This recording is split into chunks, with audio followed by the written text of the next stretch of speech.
Chiedo ai familiari della mia ex compagna di scrivermi, di tenerci in contatto, di dare informazioni alla procura in maniera tale che mia bimba possa tornare alla sua vita e ai suoi amici. L'ultima volta che ha visto sua figlia era il 28 dicembre. L'appello disperato di questo giovane papà padovano. La sua ex moglie, che vive in provincia di Treviso, all'indomani della festa per il compleanno della piccola è partita in fretta e furia per la Svizzera portando con sé la bambina e non ha più fatto rientro in Italia. Il giorno 3 gennaio mi sono presentato presso la casa della mia ex compagna, però ho notato da subito che non era più presente il nome sul campanello e sulla buca delle lettere.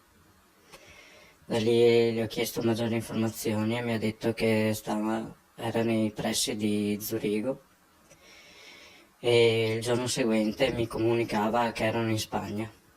Durante l'ultima videochiamata con la bambina ho appreso che erano ancora in Spagna e questo era l'8 di gennaio, l'ultima volta in cui ho visto mia figlia. Da settimane non ci sono più contatti, nemmeno al telefono. La madre della piccola sembra svanita nel nulla e non risponde alle chiamate. L'ipotesi è che dopo la Svizzera, dove vive il fratello, sia fuggita in Spagna. Successivamente a quella videochiamata la mia ex compagna mi comunicava che sarebbero tornati in Svizzera, però il mio timore è che sia stato solamente per depistarci. Chiedo anche alla procura di accelerare con le indagini perché i giorni passano e la piccola potrebbe perdere anche l'anno di scuola. La procura di Treviso si sta occupando delle indagini. Il passaporto della piccola è stato revocato ed è stato disposto l'affidamento esclusivo della bambina al papà, che si rivolge alla sua piccola con queste parole.